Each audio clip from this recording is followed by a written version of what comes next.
I don't know any more Julius Caesar quotes. Just to be or not to be, that is the question. I know, shame on me, right? And another thing I discovered is, man, how on earth those guys could do what they did wearing these toga things. It keeps falling off my shoulder. So go figure. Well, let's look at simplifying some more rational expressions, all right? What happens if you have 5 plus x over x plus 5 and we're simplifying that? This one's actually going to be pretty easy. Okay? If we use the commutative property of addition and have 5 plus x just switch around, which you can do that, then you'll have x plus 5 over x plus 5. One factor over the other one, they will divide out. Your answer, 1.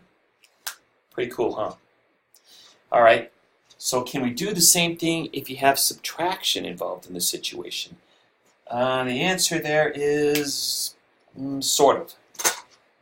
I like to say, I use the analogy of for anyone who's been to England, okay, versus the United States, or other countries where they do things just a little bit different, yet they still speak English. Or I guess you could say the same thing. If you're from England and you come to the United States and things are just a little bit off kilter from what you're used to, right? The language is the same, the accent's different, and there's different meanings for different words. They drive on different sides of the road. If you've drinking a soft drink in both countries, it tastes just a little bit different. If you've eaten steak in both countries, it tastes just a little bit different. Everything's just a little bit different, right? Well, that's kind of what's going on here. It looks like it's the same, and it's almost the same, but it's just a little bit different. I've got 5 minus x over x minus 5. So we can do the commutative property of addition. Again, don't do this. Yeah, when you see me grabbing red, usually it's like, uh-oh, what's up? I see people trying this a lot. They'll go x minus 5 over x minus 5, and they say, oh, my answer's 1. No, it's not. Because the numerator, the commutative property of addition will work, you just got to be careful how you go about it, okay? If you try this little maneuver where you switch the 5 and the x around, that's fine, but the negative is going to be tagging along with the x. It's going to be a negative x plus 5 over x minus 5, right? These are not the same thing.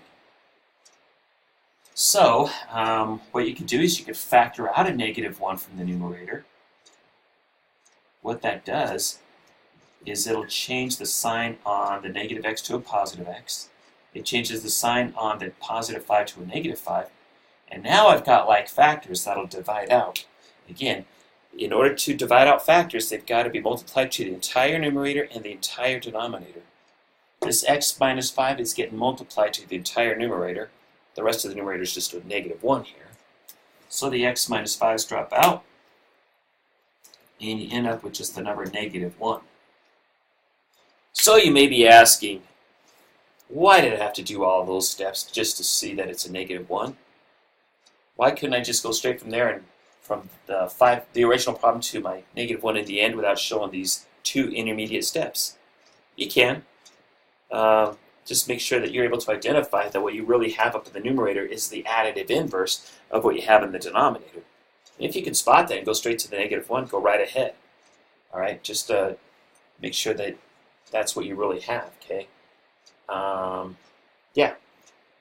So I'll go ahead and pause this video, close it down, and we'll move on.